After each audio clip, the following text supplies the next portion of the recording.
And Abhijit లగ్నంలోనే యొక్క కళ్యాణాన్ని ఎందుకు జరుపుతారు స్వామి? అభిజిత్ లగ్నము అనేది చాలా విశేషం. స్వామి ఎప్పుడు పుట్టాడు అంటే అభిజిత్ లగ్నంలో పుట్టాడు. ఈ అభిజిత్ లగ్నము అంటే సాధారణంగా మనకి 28 నక్షత్రాలు, 27 మనం చెప్పుకుంటాం. 28వ నక్షత్రం ఏదయ్యా అంటే ఈ అభిజిత్ లగ్నం. దీని ప్రత్యేకత ఏమిటి అంటే భూమి ఆకాశం సూర్యనారాయణమూర్తి యొక్క సంబంధం ఎలా ఉంటుందయ్యా అంటే సూర్యుడు ప్రత్యక్షంగా భూమి మీద పడి ఛాయ అంటే షాడో అటు ఇటు కాకుండా ఉండే లాంజిట్యూడ్లో ఉండేటటువంటి ముహూర్తం ఏదైతే ఉంటుందో దాన్ని అభిజిల్ లగ్నము అని మనం పిలుస్తాం.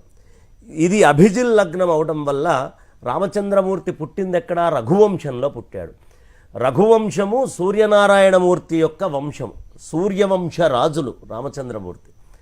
సూర్యవంశ రాజులు సూర్యుడి యొక్క కిరణము ప్రత్యక్షంగా భూమాత మీదకి చేరి అటు ఇటు కదలకుండా షాడో లేకుండా ఉండేది. అంటే సాధారణంగా ఈక్వినాక్స్ డే రోజు ఇది ప్రత్యేకం ఉంటుంది, కానీ ప్రతిరోజు కూడా కొద్దిపాటి షాడో టిల్ట్ తోటి ప్రతిరోజు ఈ అభిజిల్ లగ్నము అనేది వస్తుంది. ఇది ప్రదేశంకి మారుతూ ఉంటుంది.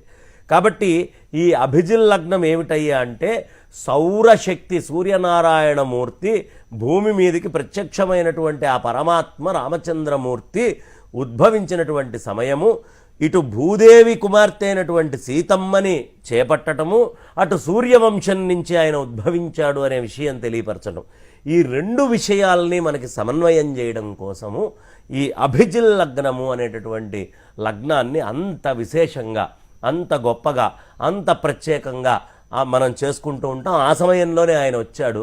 కాబట్టి ఈ ధరిత్రికి సౌరము నుంచి పరమాత్మ యొక్క శక్తి ఇక్కడ చేరింది అని చెప్పడానికి ధరిత్రి గుర్తుగా సీతామ్మవారిని, సూర్యనారాయణమూర్తి యొక్క గుర్తుగా రామచంద్రమూర్తిని తీసుకొని ఈ ఇరువురు ఒక దగ్గర కలిసిపోయినటువంటి ఆ కొద్దిపాటి ఛాయ తప్ప మిగతా ఏదీ లేకుండా ఆ ఛాయ లేని కూడా రోజులు ఉంటాయి అనే సూచన ఇవ్వడానికి అభిజిల్ లగ్నంలో మాత్రమే మనం అందరము కళ్యాణాన్ని నిర్వహిస్తూ ఉంటాం.